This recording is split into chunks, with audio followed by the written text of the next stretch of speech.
ప్రభువైన యేసుక్రీస్తు వారి శక్తి కలిగిన నామములో కూడి వచ్చిన ప్రతి ఒక్కరికి ప్రత్యేకమైన వందనాలు చెల్లిస్తున్నాను. దేవుని యొక్క వాక్యంలోనికి మనం వెళదాం.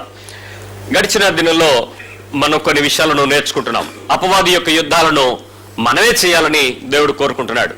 అపవాది యొక్క యుద్ధాలు అనగానే వాడి తంత్రాలను మనం తెలుసుకోవడానికి ప్రయత్నం చేస్తూ ఎలా చేయాలి అని స్పిరిచువల్ వార్ఫేర్లో రకరకాల సమస్యలు వస్తూ ఉంటాయి. అయితే మొదటిగా మనం తెలుసుకోవాల్సినటువంటిది మన శరీరాన్ని మనం గెలవాలి, మన సంఘాన్ని కూడా మనం గెలవాలి. ఈ రెండింటిలో ప్రధానమైనటువంటి విషయాలు 4 విషయాలు. మొదటి 2 మనం నేర్చుకున్నాం. ఒకసారి గుర్తు చేసుకుందాం. మొట్టమొదటిది ఇగ్నోరెన్స్, తెలివి లేకపోవటం, నీవే గ్రహించలేకుండా ఉండడం, తెలుసుకోలేకపోవడం. అది నీకు మొట్టమొదటి నేరం. అపవాది నీ మీద దాడి చేయడానికి కావాల్సిన మొదటి పరిస్థితి. రెండవది అన్బిలీఫ్, మనలో ఉన్నటువంటి అపనమ్మకపు స్థాయి. అపనమ్మకం అంటే దేవుడు లేడా అనేటువంటి విషయాలు కావు, కానీ దేవునితో మనకుండేటువంటి పరిస్థితుల మధ్య మనకున్నటువంటి ఆ అపనమ్మకపు స్థాయి చాలా సార్లు అపవాది మన మీద యుద్ధం చేయడానికి ప్రయత్నం చేస్తాడు. వాడు అవసరం బట్టి మనల్ని లొంగ తీసుకుంటాడు కూడా. అందుకని చాలా జాగ్రత్తగా ఆ ప్రదేశంలో మన నమ్మకానికి తగిన విశ్వాసాన్ని జోడించుకుని దేవుని కొరకు నిలబడాలి. ఈరోజు 3వ విషయాన్ని మనం లోపలికి వెళ్ళి ప్రయత్నం చేద్దాం. నేను మీతో ఒక ఉదాహరణ చెప్తున్నాను, జాగ్రత్తగా వినండి. భార్య భర్త ఇద్దరు కూడా, వారికి 2 పిల్లలు ఉన్నారు. 2 సంవత్సరాల బాబు, 6 సంవత్సరాల అమ్మాయి. ఒక ఫ్యామిలీ, చిన్న ఫ్యామిలీ, చింతలేని కుటుంబం. కూర్చుని ప్రార్థన చేసుకుంటున్నారు. Family prayer. ఎవరికైనా ఉన్నాయి అలాంటివి? అదొక మంచి లక్షణం, వెతకొచ్చు, కొనసాగించవచ్చు. అంతేగాని అప్పుడప్పుడు చేసుకునే వాళ్ళు రెగ్యులర్గా చేయండి. ఎప్పుడు చేయని వాళ్ళు ఇప్పుడు నుంచి ప్రారంభించండి. ఫ్యామిలీ ప్రేయర్ జరుగుతుంది. అప్పుడు ఈ 2 సంవత్సరాల అబ్బాయి ఈ మధ్య కాలంలో మన చిల్డ్రన్ చర్చ్కి రావడం మొదలుపెట్టాడు. సండే స్కూల్కి వచ్చాడు. మరి ఆ టీచర్ గారు కొన్ని విషయాలు మాట్లాడుతూ ఉండేటప్పుడు జనరల్గా పిల్లలు మన దగ్గర ఇక్కడ ఏ టీచర్ చెప్తున్నారో ఈ టీచర్తో వింటూనే వాళ్ళకి 2 వైపుల నుంచి 4 డైరెక్షన్లో యూని డైరెక్షనల్ మైక్లు చెవుల్లో పనిచేస్తుంటాయి, స్పీకర్లు. పక్కన ఏం చెప్తున్నారో కూడా గమనిస్తూ ఉంటారు. అక్కడ సీనియర్ లెసన్ అవుతుంది, ఇక్కడ జూనియర్ లెసన్స్కి చిన్నపిల్లలకి చెప్తున్నటువంటి లెసన్ పట్టించుకోవట్లేదు. వీడు వాళ్ళ 6 సంవత్సరాలు దాటి 9-11 సంవత్సరాల మధ్యలో ఉన్న వాళ్ళ క్లాస్ వింటున్నాడు. ఈ చిన్నపిల్లడు విని జాగ్రత్తగా ఇంటికి వచ్చిన తర్వాత అన్నాడట, మమ్మీ మనం ప్రేయర్ చేయాల్సిన ఒక విషయం నేను చెప్తాను వినండి అన్నాడు. ఏంట్రా? ఎప్పుడు లేదు, నువ్వు భలే మాట్లాడుతున్నావు. ఆ ముద్దుగా 2 సంవత్సరాల పిల్లడు మాట్లాడుతుంటే అన్నాడట. ఏమన్నారు? మమ్మీ, యేసు ప్రభు తొందరగా వచ్చేస్తారంట కదా, వచ్చేస్తే అందరినీ తీసుకెళ్ళిపోతారంట కదా, మరి నిజమే కదా? అలాంటప్పుడు మనం కూడా వెళ్ళిపోతాం కదా మమ్మీ, ఎప్పుడవుతుంది మమ్మీ అని అడిగాడంట. ఎన్ని సంవత్సరాల అబ్బాయి? ఎవరిని అడిగాడు? అప్పుడు మమ్మీ డాడీ ఏమన్నారంటే నవ్వేసి, ఒరేవి నువ్వు చిన్నపిల్లడురా, యేసు ప్రభు అప్పుడే రాడురా, నువ్వు పెద్దగా చదువుకోవాలి, నువ్వు మంచి మార్కులు రావాలి, నువ్వు పెద్ద డాక్టర్ అవ్వాలి, అమెరికాకి వెళ్ళిపోవాలి, అమెరికాకు అప్పుడు ప్రెసిడెంట్కి గుండె నొప్పి రావాలి, ఆ గుండెకి నువ్వు రిపేర్ చెయ్యాలి, ఆ తర్వాత యేసయ్య వస్తాడు నాన్న అన్నారంట. అప్పుడు ఆ పిల్లోడు అనుకున్నాడంట, అప్పుడే రాడా మమ్మీ? మరి ఆ పెద్ద అక్కోళ్ళకి టీచరు పాఠం చెప్తున్న అక్కకి తెలియదు ఇవన్నీ, నేను వెళ్ళి చెప్తాను మమ్మీ. వద్దురా, పాస్టర్ గారికి తెలిసిపోద్ది, నువ్వు చెప్పకో, ఎందుకంటే మనం ఇలా మాట్లాడుకున్నావు అని అనుకుంటారు, నువ్వేం అనుకోవద్దులే నాన్న, నువ్వు పెద్ద అయ్యాక యేసుప్రభు వస్తారు, ఏం రారు అని ఆ పిల్లోడికి ఆ మమ్మీ చాలా చక్కగా చెప్పింది. అప్పుడు వాళ్ళ అక్క కూడా అందంట, మమ్మీ మరి నేనేం అవ్వాలో చెప్పు మమ్మీ, ఆ పెద్ద అయ్యాక యేసుప్రభు అప్పుడే రారు కదా, ఈ లోపు అవన్నీ అయిపోదాం అందంట. నేను ఇది నవ్వుతూ చెప్తున్నటువంటి విషయం మీ ఇళ్లలో రెగ్యులర్గా జరిగే సందర్భాల్లో ఎక్కడో చోట జరుగుతుంది. If some of the youth, యవ్వన పిల్లలు వచ్చి ప్రభు వచ్చేస్తాడట కదా, మనం రెడీగా ఉన్నామా అని ఎవరైనా అడిగితే వాళ్ళు ఏమంటారు? యేసు ప్రభు అప్పుడే, కంగారు పడకమ్మా. ఎందుకు మీరు ఈ అబద్ధం చెప్తున్నారు? రాడు అన్న విషయం మీకేమైనా గ్యారంటీ ఉందా? అప్పుడు మీరు నన్ను అడగచ్చు, వస్తాడని గ్యారంటీ ఉందా అని. నేను గ్యారంటీ చెప్పగలను, ఎందుకంటే దానికి డే టు టైం లేదు కాబట్టి. రాడు అనుకోవడానికి మాత్రం నువ్వు ఏమన్నా అనుకుంటే దానికి ప్రమాదం ఉంది, జాగ్రత్త. ఒకసారి ఆలోచిద్దాం, ఎందుకు ఇలా జరిగింది అని అడిగితే ఆ తల్లిదండ్రులు చెప్పినటువంటి విషయం, దానికి నేను ఒక పేరు పెడతాను. దానికి ఏంటంటే ఎఫతి, ఉదాసీనత. వాళ్ళు నాట్ సో సీరియస్ ఇన్ భక్తి. భక్తిలో అంత సీరియస్గా ఉండాల్సినంత నెసెసిటీ లేదు. Is anybody's here not so serious? Brother, అంత సీరియస్గా అవ్వకండి. అరే, డోంట్ బి పానిక్. ఏంటి అలా అయిపోతున్నావు? ఎందుకల్లా రెచ్చిపోతున్నారేంటి? భక్తి, యేసు ప్రభు వచ్చేస్తాడు, రాకడ, కాగితాలు, సువార్త, ఏంటి పద్ధతి? Be cool, comfort. వినపడుతుందా? అపవాది నిన్ను దాడి చేయడానికి మూడో కారణం ఏంటో తెలుసా? నీలో ఉన్న ఉదాసీన వైఖరి నీ ఆత్మీయ జీవితాన్ని పాడు చేసి, నిన్ను భ్రష్టత్వానికి ప్రభు చేత అప్పగించబడేటట్లు చేసి, నీ మట్టుకు నువ్వే బొయ్యి దోకుని దానిలో కూసుకుంటావు. No way. ఏ అపవాది దాడి చేయడానికి అవకాశం లేకుండానే నువ్వే పడిపోతావు. ఎంతో మంది సీనియర్స్ అని చెప్పబడే భక్తిపరులు, సీనియర్స్, ఇంకా నా భాషలో చెప్పాలంటే ముదుర్లు, క్రైస్తవ ముదుర్లు, ఏ మాత్రము భయము లేని, ఏ మాత్రము దేవుని కొరకైనటువంటి ఆ భయము కలిగించేటువంటి ఆసక్తి లేని క్రైస్తవ జనం ఎంతమందిని మీరు చూడట్లేదు ఈ రోజుల్లో. వాళ్ళకి ఏ మాత్రం కూడా ఏం లేదు, ఆ భయం కలిగి, అంటే ప్రభు కొరకు ఉండాల్సిన పరిస్థితిలో ఉండవలసిన మోతాదులో లేని ఉదాసీనత కలిగిన జనాలు వారి జీవితాల్లో జీవిస్తున్నారు. ప్రకటన గ్రంథం 3వ అధ్యాయంలో యేసు ప్రభు వారు ఇచ్చిన ఒక చిన్న హెచ్చరిక ఒకసారి చూద్దాం. యోహాను భక్తుడికి ఇచ్చిన దర్శనాన్ని అతను ఎంతో భయపడుతూ మనతో చెప్పాడు. యాకోబు క్షమించండి, ప్రకటన గ్రంథం 3వ అధ్యాయం, రెవల్యూషన్స్ 3 15-16 వచనాల్లో ఇక్కడ ఒక సంఘం గురించి మాట్లాడుతూ, లవోదికీయ సంఘాన్ని గురించి మాట్లాడుతూ చెప్తున్నాడు. Almost this the best church అని చెప్పుకునే చాలా మందికి ఈ మాట పైన కొద్దిగా తీసుకుంటున్నా దాన్ని ఒక మాట చెప్తున్నాడు ఇక్కడ. చూడండి 15-16, నీ క్రియలు నేను ఎరుగుదును, నీవు చల్లగానేనను వెచ్చగానేనను లేవు. నీవు చల్లగానేనను వెచ్చగా ఉంటేం బెటరు, నీవు వెచ్చగానేనను చల్లగానేనను ఉండక నులివెచ్చగా ఉన్నావు గనుక నేను నా నోటి నుంచి ఉంచుకుంటానా ఊసేస్తానా? ఏంటి ఇప్పటి వరకు మీకున్నటువంటి నులివెచ్చని స్థాయి గురించి ఎన్నో మెసేజ్ లుక్ వామ్ గురించి విన్నాం. ఈరోజు ప్రభు నీకు మరొక మాట చెప్తున్నది ఏంటంటే, నీలో ఉన్నటువంటి ఆ సీరియస్నెస్ లేకపోయిన భక్తిని బట్టి పర్వాలేదు మేము కూడా ఏదో ఒకటి చేస్తున్నామనేటువంటి ధైర్యం కలిగించే నీ భక్తి నిన్ను ఒక రోజు దేవుని దగ్గర తీర్పులోకి తీసుకొస్తుందని చెప్తున్నాడు. నులివెచ్చని స్థితి. ఈరోజు ఈ వాక్యం వింటే నీకు కొద్ది నిమిషాలు ఊగిపోవచ్చు, అమ్మో నేను సీరియస్గా ఉండాలి ఈ రోజు నుంచి అనుకుని. ఈ రోజు నువ్వు సీరియస్గా ఉంటే సరిపోదు. నీ జీవిత కాలం మట్టుకు ప్రభువు రాకడ ఎప్పుడు జరుగుద్దో తెలియనప్పుడు ఎంత సిద్ధపాటుతో ఉంటావో ఆ రకమైన సిద్ధపాటు క్రైస్తవ జీవితంలో నీ కంటిన్యూగా ఉండకపోతే ఖచ్చితంగా నువ్వు మోసపోతున్నావు. నువ్వు అపవాది చేత బంధించబడ్డావు, యుద్ధము చేయటానికి ప్రయత్నము చేయవు, నువ్వు దానిలో చిక్కుకుపోయి ఉన్నావు. ఏమండి, ఇద్దరు వ్యక్తుల గురించి 2 సందర్భాలు ప్రభు ఉన్నాడు. ఒకటి, ఇద్దరు తిరగలు విసురుతున్నారు, ఒకళ్ళేమో ఉండిపోతాడు, ఇంకొకడు ఎత్తబడిపోతాడు. ఇద్దరేమో పడుకుని ఉన్నారు, ఒకడు మంచం మీద ఉండిపోతాడు, ఇంకొకడు ఎత్తబడతాడు. ఇద్దరు పొలంలో పనిచేస్తున్నారు, ఒకడు ఉంటాడు, ఇంకొకడు, అంటే ఎవడో ఒకడు ఉంటాడు, ఒకడు వెళ్ళిపోతాడు అన్నది 10 సార్లు చెప్తున్నటువంటి అంశం. ప్రతిరోజు నువ్వు ఏ పనిలో ఇద్దరుగా ఉన్నప్పుడు వాడు ఉండిపోయి నేను వెళ్ళిపోతానా, లేకపోతే నేను ఉండిపోయాడు వెళ్ళిపోతాడా అనే భయం నీకు క్రైస్తవ జీవితంలో ఎప్పుడైనా కలిగిందా? అవకాశమే లేదు నీకు. అంటే నీ భక్తిలో నీకున్న అవసరత ఏంటంటే, యేసుప్రభు దగ్గరికి వెళ్తే పాస్ గారు ప్రార్థన చేస్తారు, యేసుప్రభు దగ్గరికి వెళ్తే దీవెనలు వస్తాయి, యేసుప్రభు దగ్గరికి వెళ్తే సమస్యలు పోతాయి, యేసుప్రభు అప్పులు తీరిపోతాయి, జబ్బులు తీరిపోతాయి, పిల్లలు పుడతారు, ప్రమోషన్లు వస్తారు, ఆస్తులు వస్తాయి, ఇవి వస్తాయి, అవి వస్తాయి, అవి కావాలి, ఇవి కావాలి. ఇక్కడ దొరకపోతే చెన్నై వెళ్దాం రండి, అక్కడ కాకపోతే హైదరాబాద్ వెళ్దాం రండి, అక్కడ కాకపోతే బెల్లంపల్లి వెళ్దాం రండి, అక్కడ కాకపోతే ఇంకెవరి దగ్గరికి వెళ్దాం పదండి. నీ జీవితం అంతా ఏదో ఒక దానికి వెతుకులాటకే సరిపోతుంది తప్ప నీ విశ్వాస జీవితంలో ఉన్న ఆ సీరియస్నెస్, ఈ ఉదాసీన వైఖరి కలిగి ఉండటం నీ జీవితం ఎంత నష్టపోతుందో ఒకసారి ఆలోచించు.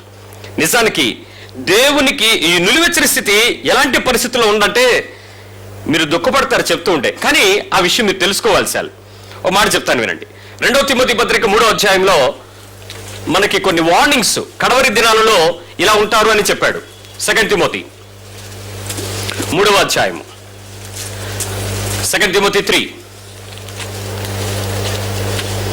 ఇక్కడ చెప్పినటువంటి విషయాలు 1 నుంచి 5 వచనాలలో మనకి ఒక చక్కటి క్వాలిఫికేషన్స్ ఉన్నాయి. ఇక్కడ అంత్య దినములలో అపాయకరమైన కాలంలో వచ్చునని తెలుసుకోండి. ఎలా అనగా మనుషులు స్వార్థపీరులు, ధనాపేక్ష, బింకములాడటం, అహంకారులు, దూషకులు, తల్లిదండ్రులకు అవిధేయతలు, కృతజ్ఞత లేని వారు, అపవిత్రులు, అనురాగరహితులు, అతిద్వేషులు, అపవాదికులు, అజితేంద్రియులు, క్రూరులు, సజ్జనద్వేషులు, దేవుని కంటే సజ్జనద్వేషులు, ద్రోహులు, మూర్ఖులు, గర్వాంధులు, దేవుని కంటే ప్రేమించేవారు. 5, పైకి భక్తి గలవారే ఉండి దాని శక్తిని ఇటు వారికి మనం ఏమవ్వాలట? ఒక్క నిమిషం ఆలోచించండి. ఈ లక్షణాల్లో ఎన్నో లక్షణాలు మీ ఇంటి చుట్టుపక్కల కానీ మీ కుటుంబంలో కానీ చాలా మందికి ఈ లక్షణాలు వచ్చేస్తున్నాయి. లేవా? ఉద్యోగాలు చేస్తున్న వాళ్ళు దేశాలు దాటి ఇక్కడి నుంచి అక్కడికి, అక్కడి నుంచి అక్కడికి ఇంకా ఇంకా ఇంకా వెళ్ళిపోయి ధనాపేక్ష లేదా వాళ్ళకి? వాళ్ళ బతుకు పోషించబడటానికి కొంత సరిపోద్ది. ఇంకా ఇంకా ఎందుకు పరిగెడుతున్నారంటే నీ ఇంట్లోనే డబ్బులు ఎక్కువగా రావడానికి ప్రయత్నం చేసే ధనాపేక్ష సాలేదా? మరి పోయే కాలం దగ్గర రాలేదా నీకు? వచ్చేసింది కడవరి కాలం, అంత్యకాలం. ఇంకా అక్కడి నుంచి లెక్కేసుకుంటే ఎన్ని విషయాలు వచ్చాయో చూసి అల్టిమేట్ గా ఎక్కడికి వచ్చి ఆగిందో తెలుసా? దేవుని కంటే ఏ అనుభవం? సుఖమైన అనుభవం. స్లోగా దేవుని యొక్క శక్తితో జీవించాల్సిన ఆత్మీయత, దేవునితో ఒక లగ్జరియస్ లైఫ్, ఒక ప్రెషియస్ పీస్ఫుల్ లైఫ్, ఒక హ్యాపీ అండ్ సోఫిస్టికేటెడ్ లైఫ్, ఎంతో ఆనందంగా హాయిగా పడుకోగలిగిన, తృప్తి పొందగలిగిన జీవితం కోసం ఆత్మీయత అనే క్రైస్తవ్యాన్ని పట్టుకుంటున్నారు ప్రజలు. ఈ క్రిస్టియన్ సోఫిస్టికేషన్ ని వెతుక్కుంటున్న అనేక మంది దేవుని కంటే సుఖానుభవాన్ని ప్రేమించటం లేదు అని మీరు ధైర్యంగా చెప్పగలరా? భక్తి ఆఖరికి ఎక్కడికి వచ్చి ఆగుతుందంటే ఈ రోజుల్లో సుఖానుభవం దగ్గరకే వచ్చి ఆగుతున్నారు. ప్రతి ఒక్క భక్తిలో కూడా ఒకటేనండి. ఏమండి, నీ స్పిరిచువల్ లైఫ్ ఎంత సీరియస్ గా ఉందో ఒకసారి ఆల్రెడీ ఆలోచిద్దాం. నేను ఒక చిన్న విషయాలు చెప్తాను. 24/7 24 గంటలు 7 రోజులు చొప్పున, అంటే ఆల్ ద డే ఆల్మోస్ట్, ప్రార్థనలు, మీటింగ్లు, బైబిల్ పట్టుకోవటం, బైబిల్ రీడింగ్, పాటలు, ఏవో ఉన్నాయి, ఈ సింగింగ్, ఇవన్నీ ఉన్నాయి. ఇవన్నీ కూడా ఏం చేసినా కూడా ఒకే ధ్యాస. ఏంటి ఆ ధ్యాస? దేవుడు అనే ధ్యాస, భక్తి అనే ధ్యాస.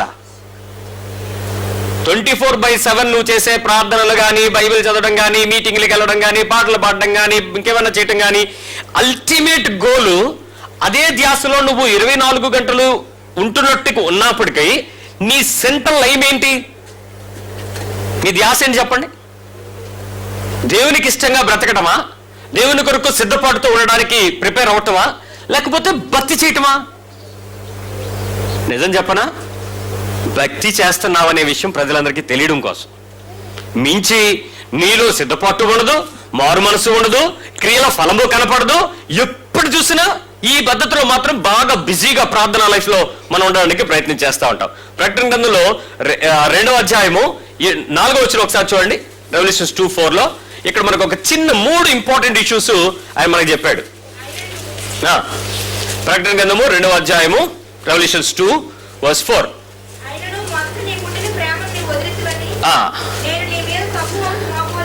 ఇక్కడ ఏంటి? అయినను మొదట నీకుండిన ప్రేమను నీవు వదిలితివని నేను నీ మీద తప్పు ఒకటి మోపవలసి ఉన్నది. నువ్వు ఏ స్థితిలో నుండి పడితేవో అది జ్ఞాపకం చేసుకుని మారు మనసు పొంది. ఇక్కడ సింపుల్ గా 3 విషయాలు ఉన్నాయి. ఒకటి, రిమెంబర్. ఇంతక మునుపు నువ్వు ప్రభు దగ్గరికి వచ్చిన ఇనీషియల్ డే, ద డే 1, ఈ రోజు ఉన్న మోటివ్తోనే ఉన్నావా? ఈ రోజున్న మోటివ్తోనే వచ్చావా?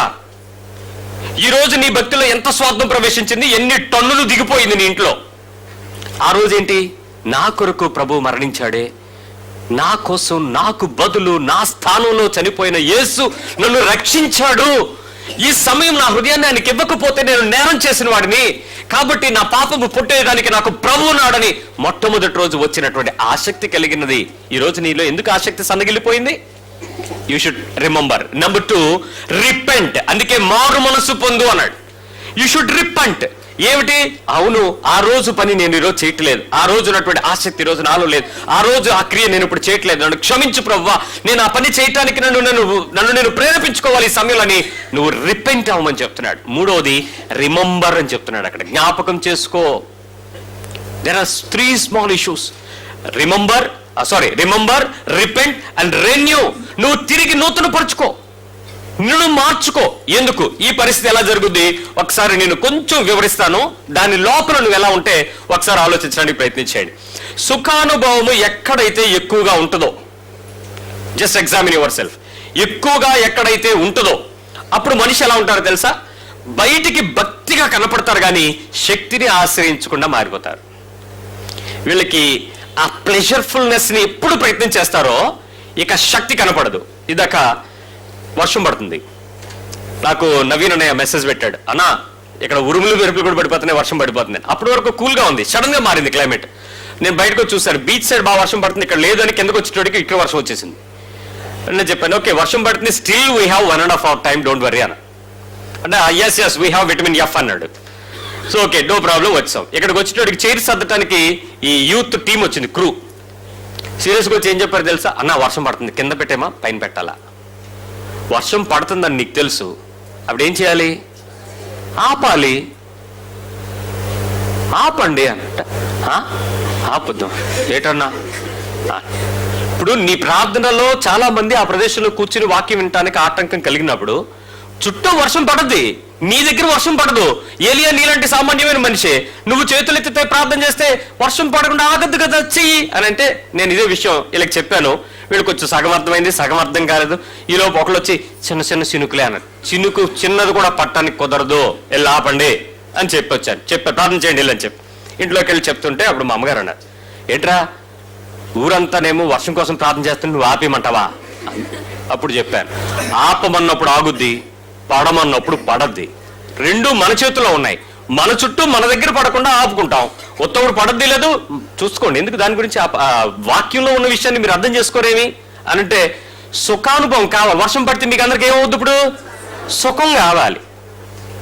శక్తి వద్దు, భక్తిలో శక్తి వద్దు. మీకు తడిసిపోతారు, మొక్కలు మొలిసిపోతారు, కాయలు పళ్ళు వచ్చేస్తాయి మీలోంచి ఆత్మఫలాలు. ఏమిటి మీకు శక్తిని ఎందుకు ఆశ్రయించు? నీ విశ్వాస జీవితంలో ఉపయోగించే అవకాశం వచ్చినప్పుడు ఛాలెంజ్ అనమాట, నిలబడండి. మళ్ళీ చెప్తున్నాను, వర్షం పడితే కుదరదు వెళ్ళండి అని. కిందకు వచ్చారు, కుర్చీలు ఇస్తామన్నారు. విశ్వాసాన్ని అప్పటికప్పుడు ఆపరేట్ చేయడం కాదు, ఎప్పటికీ ఆపరేట్ చేయండి. దట్ ఈస్ భక్తిలో శక్తి ఉంది. అంతేగాని సుఖానుభవం ఎప్పుడైతే వచ్చింది ఇంకేమవుతుంది? నీ మనసు నాట్ సో సీరియస్. ఎందుకు? కారణాలు చెప్పొచ్చు, సాకులు చెప్పొచ్చు, బోల్డ్ అన్ని ఉపయోగాలు ఉంటాయి నీకు, అన్నిటినీ తీసుకొస్తావు. కానీ దేవుని వాక్యం ఎప్పుడు కూడా నిన్ను ఒకే విధంగా హెచ్చరిక చేస్తుంది. ఓకే, నేను ఇక్కడ చిన్న మాట చెప్తాను, దయచేసి అపార్థం చేసుకోకుండా వినండి. నేను కాలు ఫ్రాక్చర్ అయినటువంటి ఒక బ్రదర్ని పలకరించడానికి హాస్పిటల్కి వెళ్ళాం. ఆ హాస్పిటల్లో వారు చెప్పారు, రండి ప్రార్థన చేయాలి పాస్టర్ గారు, ఎందుకంటే ఆపరేషన్ అవట్లేదు, లేట్ అయిపోయింది, చాలా ప్రాబ్లంగా ఉంది అని. వెంటనే అన్న శ్రీనివాస్ గారికి ఫోన్ చేసి అక్కడికి వెళ్ళి మేము పేషెంట్ దగ్గరికి వెళ్ళేటట్టుకి ఒక కర్చీఫ్ ఆ కాల్ మీద వేసి ఉంది. దాని మీద ఒక చర్చి పేరు రాసి ఉంది. వాళ్ళు ప్రార్థన చేస్తే పెట్టుంది, దాని మీద పెట్టుంది, ఆ కాల్ ఇరిపోయిన కాల్ మీద పెట్టుంది టాప్. వాళ్ళు ప్రార్థన చేయండి అన్నారు. నేను ఒక 2 నిమిషాలు ప్రార్థన చేయడానికి ఆలోచించాల్సి వచ్చింది. ప్రార్థనలో శక్తి ఉందా? శక్తి ఉందా? నిజం చెప్పండి. దేనిలో నమ్ముతున్నారు ఇప్పుడు ప్రజలు? కర్చీఫ్లో శక్తి ఉందా? ఉంది, అప్పుడు ఉంది. నూనెలో శక్తి ఉందా? అది నీ హృదయంలోనికి నుంచి వచ్చే మాటతో శక్తిని బయటకు తీసుకొస్తుందా? అందరికీ ఉన్న ఒకే ఒక బలహీనత ఏంటంటే ప్రియులారా, ఒక పని చేసేటప్పుడు నీకున్న విశ్వాసం పనికి మించిన ప్రార్థనలో ఉన్నది విశ్వాసం. నీ హృదయంలో నుంచి నువ్వు మాట్లాడాల్సిన మాటను వదిలిపెట్టి, చెయ్యాల్సిన పనిని వదిలిపెట్టి తల్లండా నూనె రాసుకుంటే యాక్సిడెంట్ అవుదా? ఖచ్చితంగా అవుతుంది, జారిపోయి కళ్ళం నీళ్లు కనపడక ఇంకేదో అవుతుంది నీకు. అంటే జరగని దాని గురించి నువ్వు ఆలోచిస్తున్న పనిలో చేస్తున్నటువంటి వాక్యము లోపల ఉన్న పద్ధతిని మార్చేస్తున్నావు. అవకాశం లేని సందర్భాల్లో చేసే కొన్ని పనులు అలవాటుగా చేస్తే అది భక్తి మారుతుంది తప్ప శక్తి లేని భక్తి, సుఖానుభవం. It's comfort. మా అమ్మగారు మా తమ్ముడికి మా పాపకి ప్రేయర్లు పెడతారు ఆఫీస్కి వెళ్ళి పెట్టేప్పుడు.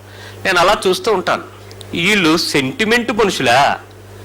లేకపోతే ఒక్క నిమిషం నిలబడి వాళ్ళిద్దరూ ప్రార్థన చేసుకుని, ప్రభు మేము వెళ్తున్నాం, ప్రభు మేము బయటకు వెళ్తున్నాం, ఈ దినం మాకు ఇచ్చాం, ఆఫీస్కి వెళ్తున్నాం, ఈ దినమంతా మీ సన్నిధిలో ఉంచండి, మమ్మల్ని ఆనందంగా పనిచేయడానికి సహాయం చేయండి, ఈ రోజు మాతో కలిసే వాళ్ళందరితో మేము ఎంతో సంతోషంగా ఉండే వారికి చూడడానికి సహాయం చేయండి, మా పనుల మధ్య నీ బలం మాకు ఉంచండి, తిరిగి వచ్చి పర్యంతం నీ రెక్కలు చాటు బలపరచండి, ఆమెన్ అని చెప్పుకుని వెళ్ళడం మంచిదా?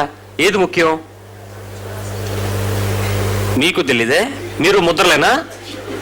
రాయండి, కేజీలు ప్రతి వారం తిండి, నేను ప్రార్థన చేస్తూ ఉంటాను మీకు.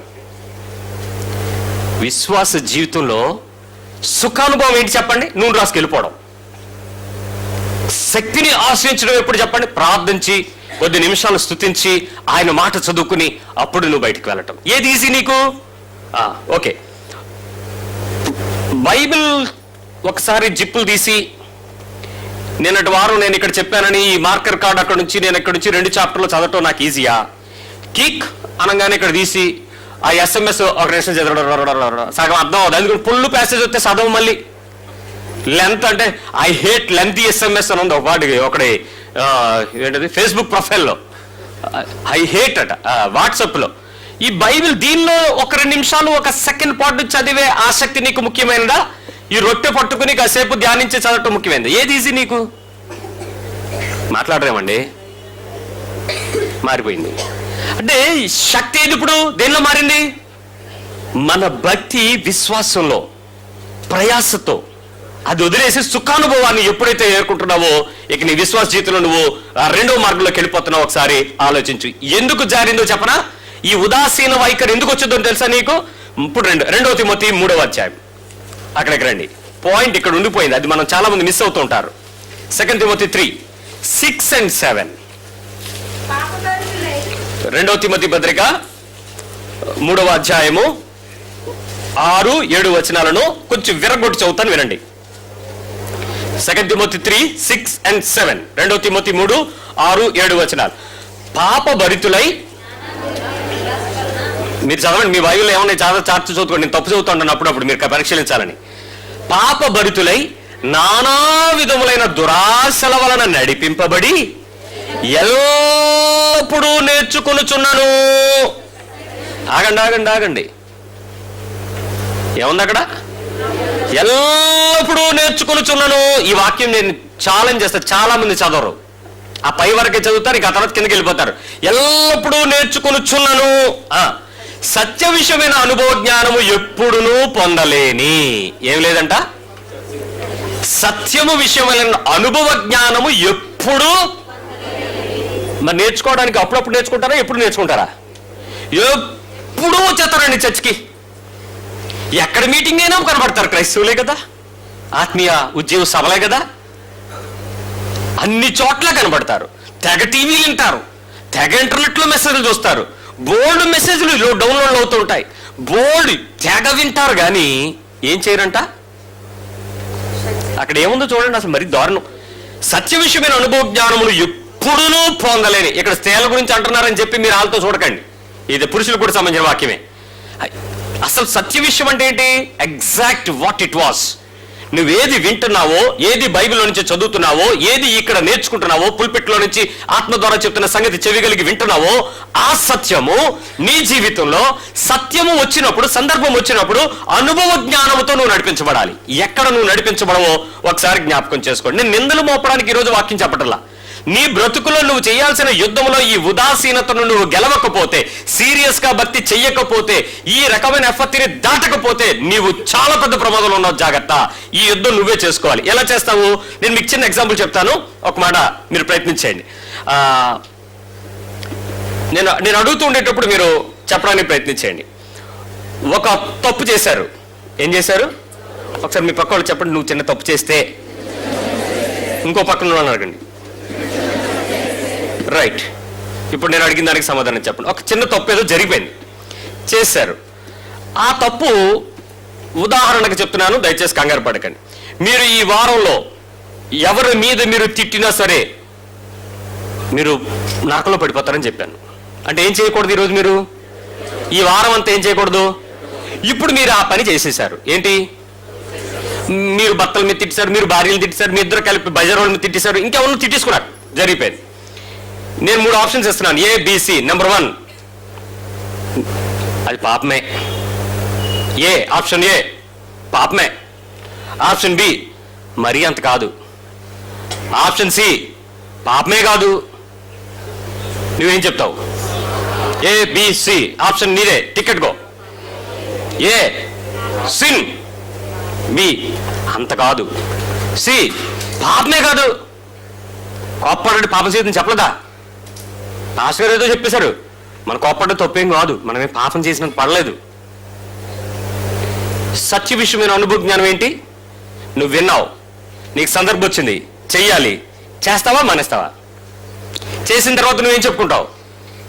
ఇక్కడ నీలో ఉదాసీనమైన వైఖరి స్టార్ట్ అయింది. ఇప్పుడు ఆ 2 సంవత్సరాల పిల్లోడికి వాళ్ళ అమ్మ చెప్పింది, అప్పుడే రాడు అన్న యేసు బాబు, నువ్వు పెద్దోడు అవ్వాలా, అమెరికా వెళ్ళాలా, సర్జరీ చెయ్యాలా, ఆ తర్వాత నీకు పెద్ద పేరు రావాలా, అప్పుడు యేసు ప్రభు అందరికి తీసుకెళ్ళటానికి వస్తాడు. ఆవిడికి ఇప్పుడు నువ్వు ఆలోచిస్తున్న నీకు ఏమైనా తేడా ఉందా?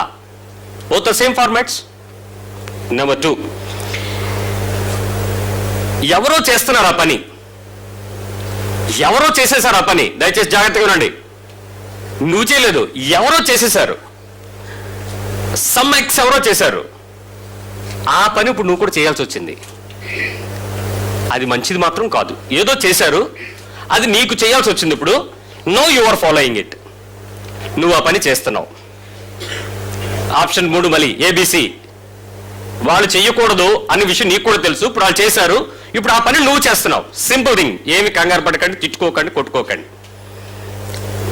నా గురించి ఏమైనా అనుకోండి, మీరు ఇంట్లోకి వెళ్ళి దెబ్బలాడుకోకండి. 1, జడలతో అలంకరణ చేసుకోకూడదు అని దేవుని యొక్క వాక్యం చెప్తుంది. విపరీతమైన పనులు చేయకండి. మీరు దాన్ని ముసుగేసుకోవాలి కాబట్టి లోపల ఏం చేసినా వాడికి తెలియదు. మీరు అలాగని ఎరబూసుకు తిరక్కండి అని కూడా బైబిల్ చెప్తుంది. జాగ్రత్తగా కప్పుకోండి చెప్పింది. పాస్టర్ గారి పిల్ల ఒక 20 పాయలు తీసి ఇన్ని పూసలు పెట్టి ఒక 40 క్లిప్పులు పెట్టి దాన్ని ఒక అందంగా తయారైంది. నౌ నీ కూతురు నేను అడిగింది, మమ్మీ పక్కింటి ఆంటీ పెళ్ళి కదా, మనం వెళ్ళాలి కదా, నన్ను కొంచెం తయారు చేయి మమ్మీ అంది. ఏం చెప్తావు? They did it. Now this the time to follow. ఇప్పుడు నో అంటావా, ఎస్ అంటావా? తల్లులు మీరు చెప్పండి. మీరు డమ్మీలు లేండి. ఆ టైంలో మీరు ఏం మాట్లాడినా లోరు ముయ్యింది అంటారు. వాళ్ళ మాట చెల్లొద్దు. ఎందుకంటే అప్పుడప్పుడు చేయకపోతే ఎలా, మరీ ఇలా మూసేస్తారు. రేపొద్దు మనకి మన అమ్మాయికి పెళ్ళవలసి వచ్చినప్పుడు ఎవరు చూడడు. మూరుకోండి మరి, మీ చాదస్తు మీ పాస్టర్ నువ్వును అవ్వండి. గోరింతాకు పెట్టుకుని పెళ్లి కుమార్తె అలంకరించబడాలి. ఓకే ఫైన్, దాని ఆ పెళ్లి కుమార్తె పెట్టుకోవటంలో తప్పే లేదు. తల్లులు పిల్లలు పెట్టుకోవటంలో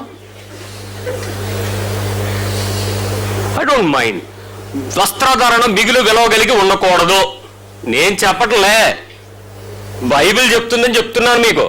మీకు రెఫరెన్స్లు కావాలంటే మీటింగ్కి రాని తర్వాత. నువ్వు వేసుకున్నావు, 30,000 లేకపోతే పట్టుకోవు, కనీసం 10,000 చీర లేకపోతే చీర వేసుకో. వద్దు, వాళ్ళు వేసుకుంటున్నారు, ఇప్పుడు నువ్వు వేసుకోవాల్సి వచ్చింది. నౌ 3 విషయాలు. Option A sin. నంబర్ 2 అంత కాదు. నంబర్ 3 అసలు పాపం ఏంటండి, ఊరుకోండి మరి ఇలాంటి మాట్లాడతారు. అసలు పాపమే కాదు. ఏంటి నీ ఓటు ఏంటి? A B C. I want hear your voice. Option A sin. Option B మరీ అంత పెద్ద పాపమేం కాదు. సి అసలు పాపమే కాదండి. ప్రజలందరూ చేస్తుంటే లేదు కానీ మీ చర్చికి ఈ చర్చికి ఏమన్నా రూలా? ఉదాసీనత ప్రారంభమైన ఓ ఆత్మీయ చచ్చిపోబోతున్న సహోదరి సహోదరుడా, నీవు కొన ఊపిరిలో బతుకుతున్నావు. ఎనీ మూమెంట్ సాతాను నీ ప్రాణాన్ని తీసుకుని పోవడానికి రెడీగా ఉన్నాడు. జాగ్రత్త. నంబర్ 3 ఇప్పటికీ జాగ్రత్త వింటున్నారా? ఏమై సెన్సింగ్ యూ? మిమ్మల్ని ఏమైనా కదులుతున్నానా, నేను కదుపుతున్నానా? మాట వినపడుతుంది, ఏమన్నా వినపడుతున్నట్టుగా ఉందా? ఏమండి? Okay, let me tell you. ఎప్పటికి ఒక 20 సార్లు చేశానండి. ఏమైంది? ఏం అవ్వదు. ఎన్నిసార్లు చేశాను? ఏమైనా అయిందా? ఏం అవ్వలేదు. ఇంకేం అవ్వదులే, కంగారు పడకు. రైట్. ఎన్నిసార్లు చేసావో, ఎందుకు రిపీట్ చేస్తున్నావో అది నీకు తెలుసు. ఇప్పుడు నేను మళ్ళీ 3 options. Number 1 number a sin. 20 సార్లు చేశాను కాబట్టి అది నేను 20 సార్లు నుంచి చేస్తున్న పాపమే. నంబర్ 2 20 సార్లు చేశాను, ఏం అవ్వలేదు కాబట్టి పెద్ద పాపమేం కాకపోయి ఉండొచ్చు. See it's not at all a sin. నాకు అలవాటు అయిపోయింది, 20 సార్లు చేశాను, ఏమైంది? ఏం అవదు. ఏం చేస్తారు? What is your option? A B C. నేను ఇక్కడ నీతో మాట్లాడుతున్నది ఎల్లప్పుడూ ఇనేసి సత్య విషయమైన అనుభవ జ్ఞానం లేని మనుషులతో కాదనుకుంటున్నాను. రేపు ఉదయకాలమే నీ జీవితంలో పరీక్ష ప్రారంభిస్తాడు. ఇదిగో నువ్వు విన్నావు, ఇది బోధ, నీ కుటుంబం, ఇదిగో ఇది ఆత్మీయ సంఘం, నీ శరీరం ఇది, దీన్ని బాగు చేసుకోవాలి. నీ శరీరము ఆత్మీయ సంఘంలో నువ్వు బాడీలో పార్ట్ క్రీస్తుకి సరిగ్గా ఉండాలి. నువ్వు ఏ క్రియ చేశావో నీ ఉదాసీనమైన క్రియ నీ పిల్లల జీవితానికి తీసుకుని వెళ్ళి తాకట్టు పెడుతుంది సాతానికి. నువ్వు భ్రష్ట మనసుకు అప్పగించబడతావు. లోకంలో నువ్వు చాలా గొప్ప గొప్ప స్థాయిలో నువ్వు నడిపించబడతావు. ఏది కావాలో తెలుసుకో. నీ ఆప్షన్ నీ దగ్గర పెట్టుకో. నంబర్ 4 నేను సింపుల్గా చెప్తున్నాను. ఇక్కడ యవనస్తులు ఎక్కువ మంది ఉన్నారు కాబట్టి మీకు చెప్తున్నానండి. బైబిల్ చదవడం, ప్రార్థన చేయడం, చర్చికి రావడం, ఫాస్టింగ్ ఉండడం, చెయ్యకపోవడం. ఈ option A sin. Option B అంత సిన్ కాదు. ఆప్షన్ సి అసలు పాపం ఏంటండి, ఊరుకోండి పాస్టర్ గారు. What you say? Young boys మాట్లాడండి, ఏదో ఒకటి మాట్లాడితే నేను మాట్లాడుతున్నా వినపడద్దు మీకు. What do you say? సియా బియా? సియనా? Very good.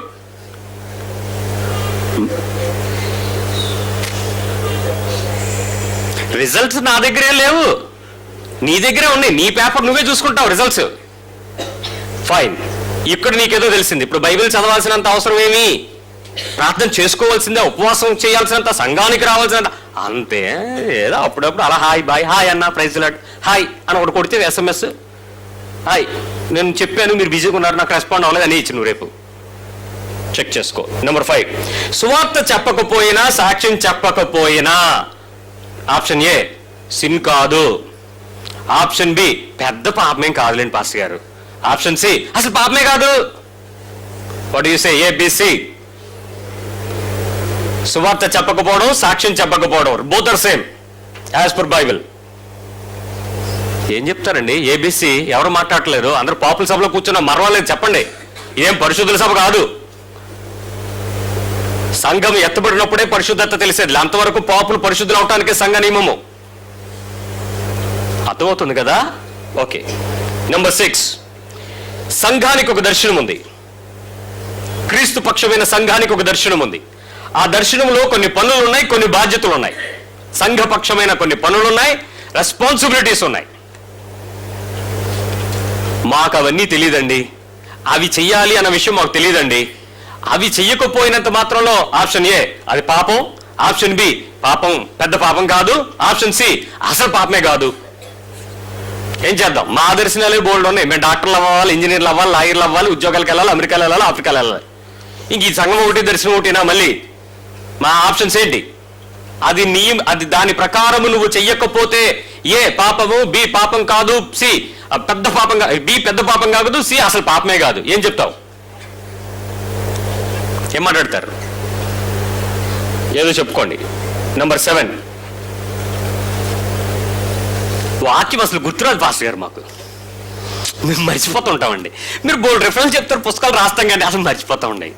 ఏటో పాస్టర్ గారు, మర్చిపోవడం పాపం కాదు, ఆప్షన్ ఏ. నెంబర్ 2, మరీ అంత పెద్ద పాపమేం కాదు. నెంబర్ 3, పాపమే మర్చిపోవడం. చెప్పండి, ఇల్లు మర్చిపోయినాడు ఎంతమంది ఉన్నారు ఇక్కడ? కిందకి దిగిన వెంటనే పాస్టర్ గారు మా ఇల్లు ఎక్కడండి అని నన్ను అడిగిన వాళ్ళు ఎవరు ఉన్నారా? చెప్పులు కలిసిపోయినాయండి, పోయినాయండి అండి వెంటనే మాట్లాడతారే. అంటే మీదేంటో మీరు గుర్తుపెట్టగలుగుతారే.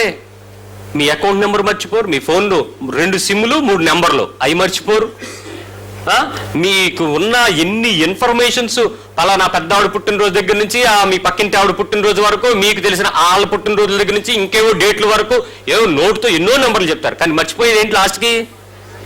నేను ఎవరినైనా కొంచెం పిలిచి ఏమ్మా బైబిల్ మీకు వాక్యం ఏం గుర్తు రాలేదని అంటే మర్చిపోయాను పాస్టర్ గారు, అంతే అలవాట్లో చేసుకెళ్ళిపోయానండి. అది మరీ అలా పట్టించుకోకండి. ఏం చేయమంటారు? నేను వదిలేస్తాను, ప్రభు వదలడు. You are accountable to everything whatever you have. నువ్వు విన్న ప్రతిదానికి, నువ్వు మాట్లాడిన ప్రతిదానికి నువ్వు లెక్క చెప్పాల్సిందే. రాకుండా ఉంటావా? గాలి సమాచారాన్ని తీసుకొచ్చి నీతో మాట్లాడతాడు. వచ్చావా? చెవులు తెరవ చేసి ఉపదేశాన్ని మాట్లాడుతానన్నాడు, అంతే, విని తీరాలి. ఇప్పుడు స్కోర్ అడిగావు కదా, 4 విషయాల్లో నీ ఫీలింగ్స్ మరీ అంత కాదు అనిపించిందా? మరీ అంత కాదు అని 4 ఏ విషయంలోనైనా మరీ అంత కాదులే అన్న ఫీలింగ్లోకి, అంటే బి ఆప్షన్లో కనుక వస్తే నీ జీవితంలో ఉదాసీనత అనేది నిండిపోయి పొర్లిపోతుంది. చూసుకో, నిండిపోయి పొర్లిపోతుంది అంతే. ఉదాసీన వైఖరితో క్రైస్తవ జీవితాన్ని జీవిస్తున్నావు కంప్లీట్లీ. ఇప్పుడు అపవాదితో యుద్ధం అంటే ఏంటో తెలుసా? ఆల్రెడీ నువ్వు ఉన్నదే. నీకు ఇంకేదో యుద్ధం జరిగిపోద్దని దాని గురించి కంగారు పడమాకు. నీలో ఉన్న ఆ చిన్న నెగ్లిజెన్స్, ఆ నో సీరియస్నెస్, ఆ ఎఫర్ట్ ప్రతిసారి నిన్ను పట్టుకుని పీకేస్తూ ఉంటుంది అంతే. ఒకసారి ఆలోచించండి. ఎప్పుడైతే భక్తి జీవితం యొక్క ఉద్దేశం క్రైస్తవ జీవితంలో రక్షించబడ్డ తర్వాత సొంత రక్షణ విషయంలో ప్రభు 2 పనులు చేయమన్నాడు. 1, నిన్ను కాపాడుకోవాలి. నీ భక్తిని నువ్వు ఎప్పుడు కూడా కాపాడుకోవాలి. నీ సొంత రక్షణను వణుకుతోనూ అణుకుతోనూ నిన్ను కాపాడుకోమన్నాడు. 2, అదే పద్ధతిలో ఇతరులను కాపాడు అని చెప్పాడు. 2 పనులు ఉన్నాయి. నువ్వు కాపాడుకోవాలి, ఇతరుల్ని కాపాడుకోవాలి. ఎంతమందికి సీరియస్నెస్ ఉంది? నీ భక్తిని నువ్వు కాపాడుకుంటున్నానని చెప్పగలవా ఈరోజు? Are you serious with your religiousistic things? ప్రశ్న నువ్వే, సమాధానం నువ్వే చెప్పుకో. మొదటి విషయం, నీ లోపల ఉన్న ఇగ్నోరెన్స్, తెలివి లేకపోవటం అపవాదితో యుద్ధం చేయడానికి నువ్వు పడిపోతావు. నెంబర్ 2, నీలో ఉన్న అన్బిలీఫ్, అపవాది నీ మీద దాడి చేయడానికి నువ్వే తెరుచుకున్న ద్వారం. నెంబర్ 3, నీలో ఉన్నటువంటి ఈ ఎఫర్ట్ లేక ఈ ఉదాసీనమైన వైఖరి నీ విశ్వాస జీవితాన్ని భ్రష్టు పట్టించడానికి ఉపయోగపడుద్ది. నెంబర్ 4, I'll tell you, 4వ విషయం చెప్పాను కదా, 4వ విషయం నీతో చెప్తాను. 4th బెస్ట్ ఇష్యూ ఏంటంటే,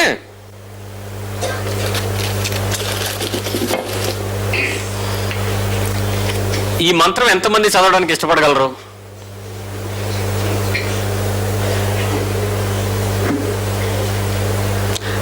నరఘోష నివారణ మహా యంత్రం. ఇది నరదిష్టి. ఇక్కడ ఓం శ్రీ చదవనా? వద్దండి బాబు, మన నోట్లో ఆ మాటలు ఎందుకులేండి. ఎక్కువ భక్తి అయిపోయిన వాళ్ళు చెప్పే మాటలు, ఎక్స్ట్రా భక్తి పరులు అనమాట వీళ్ళు. మన నోటితో విగ్రహాల పేర్లు కూడా విప్పొద్దన్నారు కదండి బైబిల్ పండితులు వీళ్ళు. మాట్లాడకూడదన్నారు కదండి. మరి నీ అడ్రస్ లో సాయి నగర్ టెంపుల్, సాయి టెంపుల్ పక్కన అని రాస్తావు. మరి అప్పుడు నీ నోటితో విగ్రహం పేరు పలక్కో. మరి నీ ఇంటి పక్కన కనకదుర్గ గుడి పక్కన అని రాయాల్సి వస్తే ఏం చేస్తావు? ఇల్లు మార్చేస్తావా? జాగ్రత్త. అతిగా స్పందించే తెలివి ఎక్కువైపోయిన జ్ఞానులు చాలా మంది ఉన్నారు ఈ మధ్య. స్పందించాల్సిన దగ్గర నీ హృదయము పొడవబడని, అంతేగాని పోకిరి పనికి మళ్ళీ మాటలతో ఆత్మీయ విమర్శలు అనుకునే పద్ధతిలో చేయమాకండి. బైబిల్ స్పష్టంగా చెప్తుంది. నీ భక్తిని పరిశీలించుకోవాల్సిన సందర్భంలో ఇతరుల భక్తిని పొడుచుకునే అధికారం నీకు లేదు. ఒక్కసారి ప్రశ్నించుకూర్చోడు. ఇది నిజంగా ఎంత అందంగా, ఆ ముఖం చూడండి, అసలు చక్కటి కళ్ళు, నాలుక, ఆ రంగు, అబ్బా ఆ కొమ్ములు, ఆహా, మీకేం అందంగా లేదు, చాలా అసహ్యంగా ఉంది కదా, కోపం పుట్టించేలాగా. ఏ చిచ్చి చిచ్చి. ద 4th మేజర్ ఇష్యూ, నీ ఆత్మీయ జీవితంలో సాతాను యుద్ధం ఎక్కడ చేస్తావో తెలుసా? భయం. ఎక్కడ? భయం. ఇక్కడ ఎవరికి లేదు చెప్పండి భయం? అందరికీ భయమే. నేను విచిత్రమైన సంఘటన ఒకటి చెప్తా. 3వ అధ్యాయం యోబు గ్రంథం 25వ వచనం చూడండి. Job 3:25. Because I'm so familiar with this words on fear. Bible గురించి ఎన్ని చెప్పమన్నా నేను బోల్డ్ చెప్పగలను బైబిల్. ఎందుకంటే మన క్రైస్తవులు ఎవరైనా పాస్టర్ అయితే మాత్రం ఫస్ట్ తెలుసుకోవాల్సింది నువ్వు భయపడకుండా ఉండడం రా అబ్బాయి, అమ్మాయి ఎవరైనా సరే. మీరు భయపడకుండా ఉంటే మీరు పాస్టర్లు అయిపోతారు. ఈజీ టెక్నిక్ అంతే. మీరు బైబిల్ కాలేజీకి వెళ్ళారా లేదా ఒకలా భయపడకుండా ఉండడం చాలు. యోబు 3:25 ఏమైందో? ఏది వచ్చునని బహుగా భయపడుతున్నావు అదే నాకు సంభవిస్తున్నది, నాకు భీతి పుట్టించినదే నా మీదకి. మీ ఇంటి నిండా 20 దయ్యాలు కాపురం ఉంటున్నాయి అనుకోండి, కాసేపు కంగారు పడకండి, అనుకోండి. మీ కొత్త ఇంట్లోనో లేకపోతే మీరు ఇంట్లో ఉండే 20 ఉన్నాయి అనుకోండి. మీరు అనుకున్న వెంటనే అని కుక్క అరిసింది అనుకోండి ఇంటి బయట. అనుకున్న వెంటనే రాత్రి 12 గంటలకి యాదృచ్ఛికంగా ఎండమూరు వీరేంద్రనాథ్ తులసీదళం చదివిసాం కదా, అప్పటికే ఏదో కుయ్యమని సౌండ్ వచ్చింది. తలుపు వేసినట్టే వేసుకుని లైట్ ఒకసారి ఆగిపోయింది, ఫ్యాన్ ఆగిపోయింది, షార్ట్ వచ్చేస్తుంది. ఏదో చూస్తుంది, పర్లేలే అని కొద్దిసేపు కళ్ళు మూసుకుందాం అనుకున్నాం.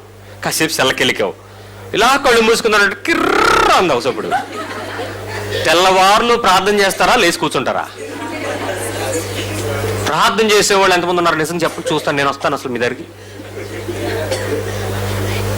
దయ్యం మీ ఇంట్లో డ్యాన్స్లు వేసేస్తుంటే మీరు ప్రార్థన చేస్తారా?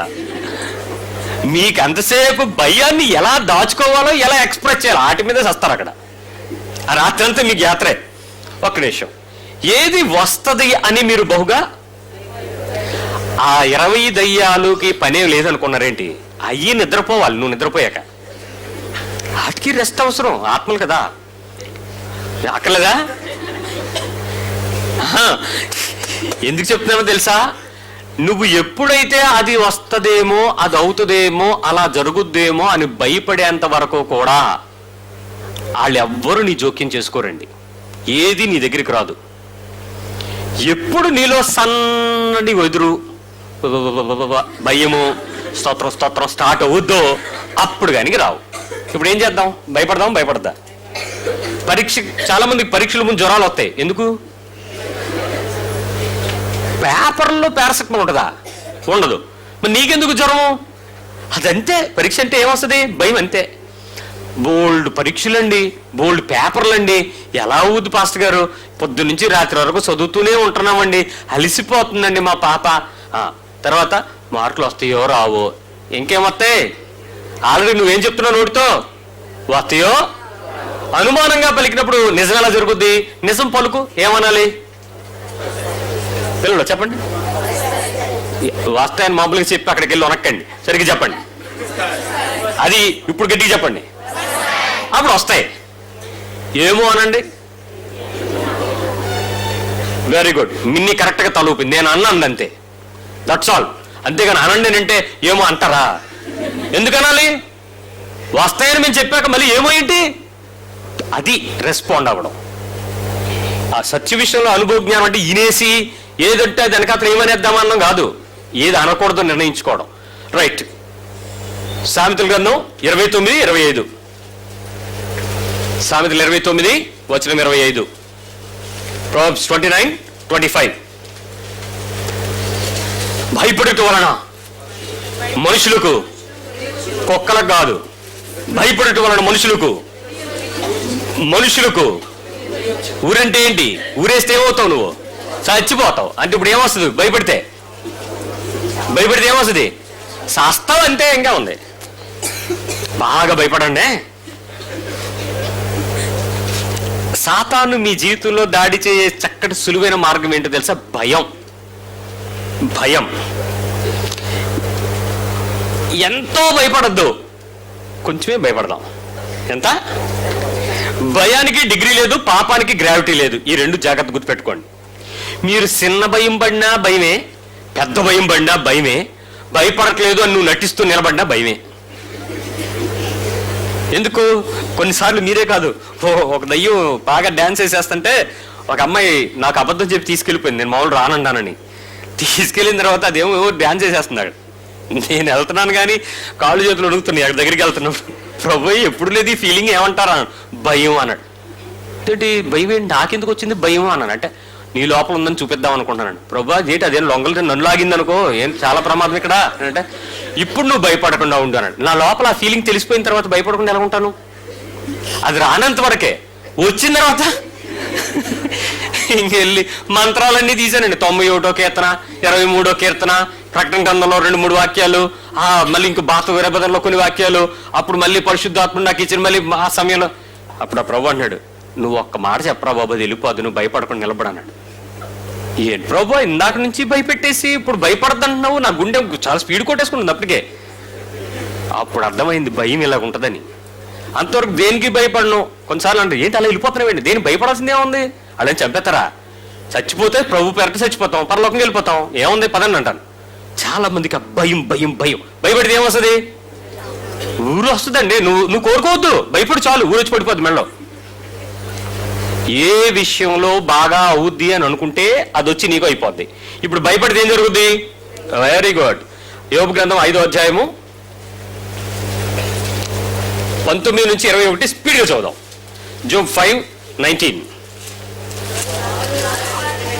6 బాధల్లో ఆయన నిన్ను విడిపిస్తాడు, 7 బాధలు కలిగినను నీకు ఏ కీడు తాగలదు. క్షామకాలము అంటే కరువులో గాని, మరణము నుండి, యుద్ధమున కత్తిరి బలము నుండి ఆయన నిన్ను తప్పిస్తాడు. నోటి మాట చేత కలుగు నొప్పి నీకు తలగకుండా ఆయన నిన్ను చాటు చేస్తాడు. ప్రళయము వచ్చినను నీవు దానికి, ఒక్క నిమిషం ఆలోచించండి. నోటి మాటల చేత కలిగే నొప్పి కూడా నీకు తగలకుండా ఏం చేస్తాడండి? ఏమంటాడండి? ఒక ఆవిడ చెప్తుంది, పాస్టర్ గారు మా ఆయన బూతులు వినలేకపోతున్నాను, ఈ వాక్యం పట్టుకుని వెళ్ళిపోమ్మా. ఏ వాక్యం అండి అని. ఇదిగో నోటి మాటల చేత నొప్పి కలగకుండా నీకు కాపాడుతానని అడిగితే వెళ్ళిపో, ఇంక నీకేం అనట్లే అని అంటే ఆవిడ అంది, మరి ఆయన 4 అన్నాక నేనేం అనకుండా ఎలా ఉండగలనండి అంది. ఇప్పుడు ఆయన 4 అన్ని 40 అన్నాయి, నువ్వు ముందు వినపడకుండా ఉండాలి. అప్పుడు ఏం చేస్తాడు దేవుడు? నోటి మాట చేత నొప్పి కలగకుండా దేవుడు ఏం చేస్తాడట? చాట్ చేసేస్తాడమ్మా. నువ్వేం భయపడక వెళ్ళా. ఈ అమ్మాయి వెళ్ళింది, మనోడు ఆన్ అయ్యి ఉన్నాడు, కరెక్ట్ రెడీగా ఉన్నాడు, రావే చర్చ నుంచి వస్తున్నావు కదా అంటున్నాడు. ఆయన తిన్నగా రాగానే ఆయన తిట్టడం మొదలు పెట్టాడంట. మీ పాస్ గారు ఎలాగున్నారా అన్నాడంట. ఏంటి శబ్దం మారింది? బాగానే ఉన్నారండి. ఏం చెప్పారు ఇవాళ? అలా ఇది వాక్యం చెప్పారండి. కూర్చోవే అన్నాడు. చెప్పవే నాకు ఆ వాక్యం అన్నాడు. వీడు వాక్యం అరగంట సేపు గంట చెప్పేసింది. జాగ్రత్తగా ఎన్నేసానంట. అన్నం పెట్టేవే తిందాం అన్నాడు. ఇద్దరు తిన్నారు. హాయిగా పడుకుంది. తెల్లవారు లేచింది. ఆయన తిడుతున్నాడు. రాత్రి కాముగా ఉన్నావు, ఇప్పుడు ఎందుకు తిడుతున్నావు అందంట. నువ్వు నోట్లో ఏదో మంత్రం చెప్తున్నావే, అది తిట్టాలనిపించలేదు నాకు, నువ్వు ఇప్పుడు చెప్పలేదు కదా అందుకని తిట్టాలనిపిస్తుంది అన్నాడంట. ఏం చెప్పింది రాత్రి అంతా? ఈ మాట పట్టుకుందండి. యోబు 3:21, యోబు 3:21, యోబు 3:21, యేసు నామములో యోబు 3:21 అంటుందండి. ఆడికి నోటి మాట చేత మాట్లాడాలన్న ఉద్రేకం ఆగిపోయింది. తెల్లవారు మర్చిపోయింది మంత్రం. మనోడు రెచ్చిపోయాడు. మీ పక్కింట్లో కానీ, మీ ఇంట్లో కానీ, నీ నోట్లో కానీ జాగ్రత్త. దేవుడు తప్పిస్తానంటే ఏం చేస్తాడు చెప్పండి? అంతే. నువ్వు భయపడితే ఏంటో భయపడితే. అందుకని స్త్రీలరా, అనాల్సినవన్నీ అనేయండి, చెప్పాల్సినవి చెప్పండి, తిట్టాల్సినవి తిట్టండి. యోబు 3:21, యోబు 3:21, యోబు 3:21 కూర్చో. పనిచేస్తా మంత్రం. చింతకాయలు రాలో మంత్రాలకి. నీ ప్రవర్తన అంతటిలో దేవుని అధికారమును నువ్వు వినిన దాన్ని నువ్వు సత్య విషయమైన అనుభవ జ్ఞానంలోకి తెచ్చుకోకుండా బైబిల్ని అడ్డం పెట్టినా ఖడ్గమే నీ మీద పడదు. జాగ్రత్త. అది అపవాది నుంచి తప్పించబడని స్థితి. ఒక విషయం చెప్తాను. మనందరికీ ఉన్న భయము సాతాను భయమే కదా. అందుకని మీకు ఈ ఫెసిలిటీ పెట్టాను. గుమ్మానికి కట్టేసుకునే ఫెసిలిటీ. చక్కటి కొబ్బరికాయ, కింద శంఖం, మధ్యలో మంత్రం, పైన అదొక పుల్ల. అది కూడా మంత్రమేనాయా? ఎక్కడ చూడరా ఇవి?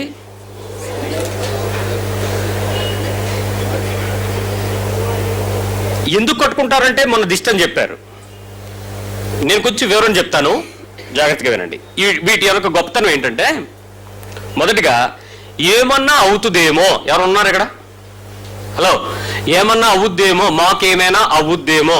ఏమవుద్ది చెప్పండి? మంచి. ఈ రెండిట్లో ఏదవ్వాలి? చెడు అవ్వాలి. అందుకే కదా నువ్వు ఏమన్నా అవుద్దేమో అనుకుంటున్నావు కాదా?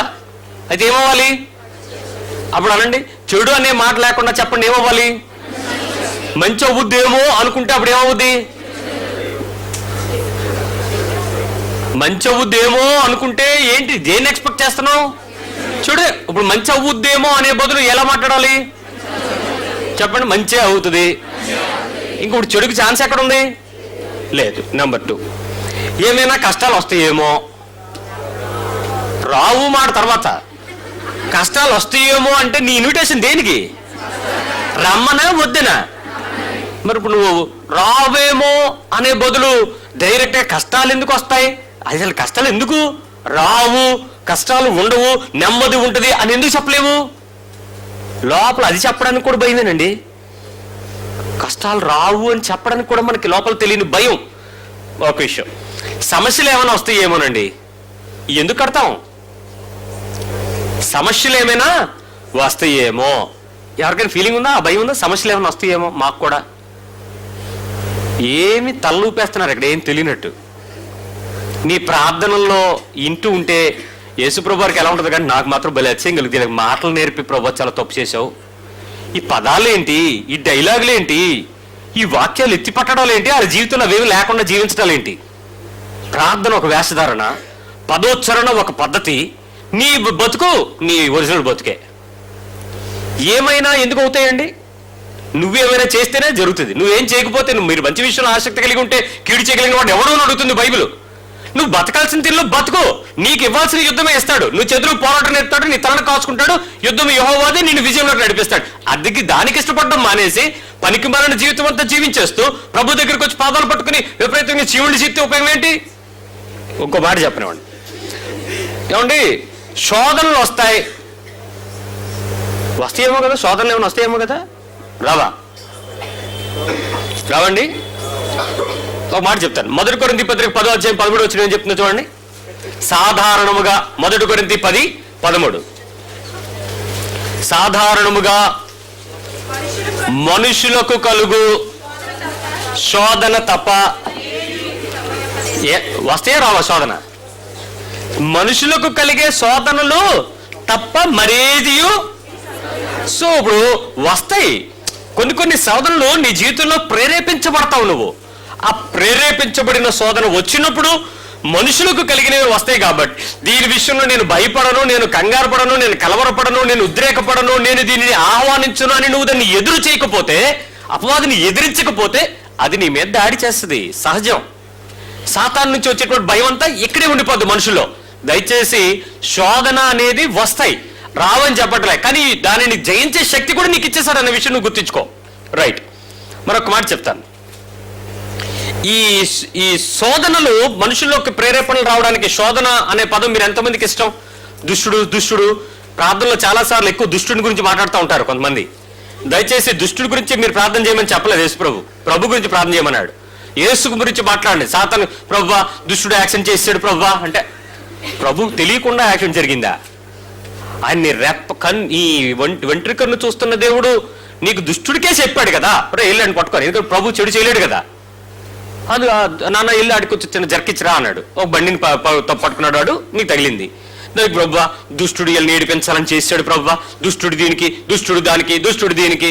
వదిలేసేయండి, ఇంకెప్పుడు అలాంటి పనులు చేయకండి. మీకు సింపుల్ చెప్తాను.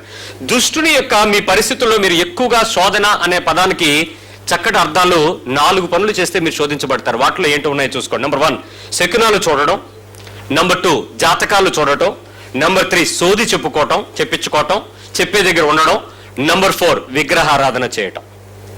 ఈ 4గింట్లో నువ్వు ఎక్కడ ఉన్నా నువ్వు శోధించబడటం చాలా ఈజీ. శోధనకు అప్పగిస్తాడు దేవుడు నిన్ను. జాతకాలు, శకునాలు, సోది, విగ్రహారాధన. వాటిలోనే వారఫలాలు, ఇంకా నక్షత్రాలు, జాతక ఫలాలు ఇవన్నీ వస్తాయి. ఈ సైన్స్ అన్ని ఏ చేసినా సరే ఇవి ఎక్కడ ఏ పరిస్థితిలో ఉన్నా నువ్వు శోధించబడతావు. ఓకే. ఈ శోధించబడటంలో ఉండేటువంటి చాలా బలహీనమైన క్రియలకు మనం అప్పగించకండి. ఇంతకీ మన భయం అంతా ఏంటి అని అంటే, సాతాను గడు మమ్మల్ని దాడి చేస్తాడనే కదా. మీకు భయం వదిలేయడానికి మీకు 3 విషయాలు చెప్తాను. సాతాను మనుషులను ఏం చేస్తాడో చెప్తాను వినండి. నెంబర్ 1 పట్టుకుంటాడు. ఏం చేస్తాడు? మీరు పెన్ ఎలా పట్టుకున్నారు, పుస్తకం ఎలా పట్టుకున్నారు అలా పట్టుకుంటాడు. వాడు పట్టడం వరకే వాడి పని. నెంబర్ 2 పీడిస్తాడు. ఏం చేస్తాడు? పీడించేస్తున్నాడు అంటారు కదా, నెంబర్ 2. నెంబర్ 3 వేధిస్తాడు. ఏంటండి? ఈ 3 పనులే చేస్తాడు. ఇక్కడ ఎవరైనా ఉన్నారని చూసుకోండి. అలాంటి వాళ్ళు ఎవరు ఉన్నారా? పడితే జలగలాగా వదలనోళ్ళు, పట్టుకుని పీడించేసేవాళ్ళు, పట్టుకుని ఇంకోటి ఏం చెప్పాను, వేధించేసేవాళ్ళు ఎవరు ఉన్నారండి? పురుషుల్లో కానీ స్త్రీలో కానీ. మీకు దయ్యం పట్టిందని నేను అంటలా, ఆ లక్షణాలు మీలో ఉంటాయి చూసుకోండి అంటున్నాను. ఏంటి ఎవ్వరు మీరు నవ్వితే నేను బయటపడిపోతానని ఎదురు చూస్తున్నారా? మీ లోపల ఆల్రెడీ సాతాను నిండిపోయినాడు. ఇప్పుడు మీలో ఈ 3 లక్షణాలు లేకుండా మీరు ఒకసారి బయటకు వచ్చేయండి. మీరు ఎంత తేడా కనపడతారో మీ ఆయనకి, మీ ఆవిడకి, మీ తల్లిదండ్రులకి, పిల్లలు మీరు ఎంత ఫ్రెష్ కనపడతారో తెలుసా? ఈ 3 లక్షణాలు సాతాను మీలో చేస్తూ ఉంటాడు. ఎవరున్నారు ఇక్కడ? పట్టుకున్న దాన్ని పట్టుకుని ఏడిపించి రైట్. ఈ లక్షణాలు చూసుకోండి. అయితే దీనిలో ఉండేటువంటి బలం ఏంటో చెప్పాలి కదా, అది తెలిస్తే మీకు అర్థం అవుతుంది మీకు ఉందో లేదో. సాతాను గడు ఎవరన్నా గట్టిగా పట్టుకున్నా, పీడించినా, వాడిని ఇంకోటి ఏంటి వేధించినా బలం వచ్చేస్తుందండి వాళ్ళకి. ఏమొచ్చేస్తుంది? నేను చెప్పేది అబద్ధం అయితే ప్రకటన గ్రంథం ఇది మార్క్స్ వార్త 5వ అధ్యాయంలో 2లో చూడండి. సంకెళ్ళతో కడితే ఏం చేశాడు? చెప్పండి, ఏం చేశాడు? నేను కొన్ని వాక్యాలు చెప్పేటప్పుడు ఇంచుమించే సంఖ్యలాగే ఉంటాయి. మీరు ఇంటికి వెళ్ళి ఏం చేస్తారు? హే అంటారు, బాహుబలి లాగా వెళ్ళిపోతారంతే ఎక్కడికైనా. మిమ్మల్ని వాక్యం అడ్డగలిగిందా, ఆపగలిగిందా? సాతాను బలం నీలో ఉంది, అందుకు నువ్వు పారిపోతావు, వెళ్ళిపోతావు, విచ్చలవిడితనానికి వెళ్ళిపోతావు. ఇంకోటి ఏంటో తెలుసా? అద్భుతాలు చేస్తాడు సాతాను. 2 శక్తులు ఉంటాయి, అద్భుతాలు చేసేస్తాడు. ఏమన్నా జరుగుతున్నాయా మీరు చేసే మిరకల్స్?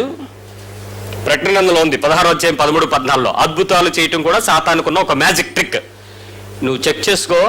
నువ్వు పీడించే లక్షణం కలిగి ఉన్నా, నీవు ఆ మనుషులను వేధించే లక్షణం కలిగి ఉన్నా, పట్టేసుకునేటువంటి లక్షణం నీకు కలిగి ఉన్నా, దీన్ని ఇంకొంచెం విడమర్చి మీకు చెప్పాలంటే 2 నిమిషాలు టైం అని చెప్తాను. రెచ్చగొట్టడం తెలుసు ఎవరికైనా? కవ్వించడం తెలుసా ఎవరికైనా? కాలు దువ్వడం తెలుసా ఎవరికైనా? అదే పనిగా వాళ్ళు కెలికి వదిలేయటం తెలుసా మీకు ఎవరికైనా? అక్కడి నుంచి వెళ్ళిపోతారు కెలికేసి. ఆ తర్వాత వాళ్ళని అందరితోనూ కూడా నిందలేసేసి, లేకపోతే మాట్లాడేసి, నువ్విలాగా ఆడిలాగా ఈడలాగా ఆడలాగా ఈడలాగా, నేను మాత్రం కాదు అని వెళ్ళిపోవడం. సాతాను ఇంకే పనులు క్రైస్తవుడి జీవితంలో చేయలేడివి తప్ప. Anybody here? సాతానుకి పేర్లు అపవాది అనియు, ఘటసర్పం అనియు, ఆ తర్వాత మీ పేరు చెప్పండి అనియు పేర్లు. అంటే మీకు సిగ్గుగా ఉండొచ్చు కానీ మీ లక్షణాలలో శోధించబడుతున్నామన్న విషయం తెలియక సాతానుకి అవకాశం ఇచ్చి కుటుంబంలో శాంతి సమాధానాన్ని పాడు చేసుకుంటున్నారు, సంఘమును పాడు చేస్తున్నారు, శరీరాన్ని అపవిత్రపరుస్తున్నారు. ప్రభువు మిమ్మల్ని ఎన్ని విలువ పెట్టి కొన్నాడో ఆ కొన్నదానికి తగినట్టుగా ఉండలేకపోతున్నాడు. నిజానికి మనిషి జీవితంలో అపవాది యొక్క శోధన ఇవేవి కావండి. మొట్టమొదటిగా నువ్వు చెక్ చేసుకుంది ఏంటి తెలుసా? False doctrine. తప్పుడు బోధలకి నువ్వు ఎక్కడైనా లొంగిపోతావేమో చెక్ చేసుకుంటూ ఉండాలి ఎప్పుడు కూడా. That is major issue. ఈ సాతాను నీకు జబ్బు తెచ్చని, లేకపోతే నీ ఇంట్లో పీడించని, నీ ఇంట్లో వాళ్ళందరూ నల్లాగులా చేయని, మనుషులు చంపేని, ఇదేమి డజంట్ మ్యాటర్. నీకేం అవ్వదు. వాళ్ళు శరీరకే కొద్ది రోజులు దూరం అవుతారు, పరలోకంలో కలుసుకుంటాం మనందరం. కానీ నువ్వెక్కడైనా తప్పుడు డాక్టర్లోకి వెళ్తే నువ్వు ఎక్కడ కలుస్తావు? మళ్ళీ వెళ్ళి నరకంలో కలుస్తావు. జాగ్రత్త. రెండోది, తనకు తానే వ్యతిరేకంగా చేసుకునే బోధ. నీకు నువ్వే బైబిల్ తెలిసిన తర్వాత దానికి లోపడతావా, నీదొక బైబిల్ తయారు చేస్తావా? ఆలోచించండి. మీ బైబిల్ మీకు తయారైపోద్ది. మీకు నచ్చిన వాళ్ళు గుంపు అయిపోతారు, మీకు నచ్చిన వాళ్ళతో చేరిపోతారు, వాళ్ళు చెప్పింది వినేస్తారు, వాళ్ళకి నచ్చినట్టు పోతారు. కుదరదు. పరిశుద్ధ గ్రంథంలో ప్రభువు ఏం మాట్లాడాడు దాని ప్రకారం చేయాల్సిందే. నీకు విరోధంగా ఏదైనా తయారు చేసుకున్నట్లయితే నువ్వు చెడిపోతావు. జాగ్రత్త, నరకంలో పడిపోతావు. మూడవది, ఏ విషయంలోనైతే అతి చేస్తావో, ఎక్కువగా చేస్తావో అక్కడ నువ్వు దేవుని ఎదుట ఉగ్రతను తెచ్చుకుంటావు. అతి చేస్తావు అంటే ఏంటో తెలుసా? ఒకసారి తొందరగా చూడండి. మత్తయి సువార్త 23:24, మ్యాథ్యూ 23:24. ఈ వాక్యం నేను చదువుతున్నప్పుడు నాకు చాలా భయం వేసింది. అందుకనే నేను చాలా కూల్గా చెప్తున్నాను ఈ విషయాన్ని. మత్తయి 23:24 అందురైన మార్గదర్శకులారా, దోమ లేకుండా అన్నట్లు వడిగట్టి ఒంటెను మింగువారు మీరే. అంటే వీళ్ళు ఏం చేస్తారు చెప్పండి? దోమను కూడా వెళ్ళినవరట, ఫుల్గా ఫిల్టర్ చేసేస్తారు. ఏది మింగేస్తారు? ఏది ఈజీ చెప్పండి మింగడానికి? దోమ ఈజీ. అంటే చిన్న చిన్నవి ఈజీ. చిన్న చిన్న నలకలను వదిలేసి పెద్ద ఇది అతి కదా, ఇది నిన్ను నరకంలో తీసుకుపోయేది. అంటే ఏం చేస్తారో చూసుకోండి ఒకసారి. ఇక్కడికి వచ్చినప్పుడు తెగబెత్తి చేసేసి ఆ తర్వాత నువ్వు ఒంటెలను మింగేసే పని చేస్తావు అనమాట. ఈ మూడింటికి భయపడు. నీ విశ్వాస జీవితం భ్రష్టత్వంలోకి వెళ్లకుండా అపవాది యుద్ధాలు నిన్ను చేయాలని కోరుకుంటే ఈ ప్రదేశంలో నువ్వు పర్ఫెక్ట్గా ఉండడానికి ప్రయత్నం చేయాలి. నెంబర్ 1, మొదటి లక్షణం ఏంటి? నీ విశ్వాస జీవితంలో ఇగ్నోరెన్స్. నువ్వు తెలివి లేకుండా నాకు తెలియదు అనడానికి కుదరదు. తెలుసుకుని తీరాలి, చదువు తీరాలి, నేర్చుకుని తీరాలి, విని తీరాలి. Number 2, unbelief. ఎక్కడైనా సరే అపనమ్మకంతో నువ్వు ఎక్కడైనా ఉన్నట్లయితే జాగ్రత్త, నీ విశ్వాస జీవితం అంతా కూడా భ్రష్టత్వానికి అప్పగించబడుతుంది. నెంబర్ 3, ఉదాసీనత. సీరియస్నెస్ లేకపోవటం. ఎక్కడైతే నీ విశ్వాసంలో అఫతితో ఉంటావో నీ బ్రతుకుని ఖచ్చితంగా దేవుని యొక్క తీర్పులోకి నువ్వు పడతావు, ఆ నష్టంలోకి నువ్వు జారిపోతావు. ఆఖరిగా అపవాది యుద్ధం నువ్వు చేయబోయేది భయపడకుండా దేవుని వాక్యాన్ని పట్టుకుని యుద్ధం చేయడం. ఈ 4 పనులు నువ్వు చేయగలిగితే సాతాను అసలు మిమ్మల్ని ఏమీ చేయడండి. దేవునికి స్తోత్రం చెప్పండి. నీకు తాళం చెవులు నీకు ఇచ్చేసాను, ఏం చేయకూడదో నీకు చెప్పేసాను, ఇప్పుడు ఏం చేయాలో నీకు అర్థమైపోయింది. ఒకవేళ వాటి ప్రకారం మనం చెయ్యకపోతే పరిస్థితి ఏంటి? ప్రార్థన చేద్దాం.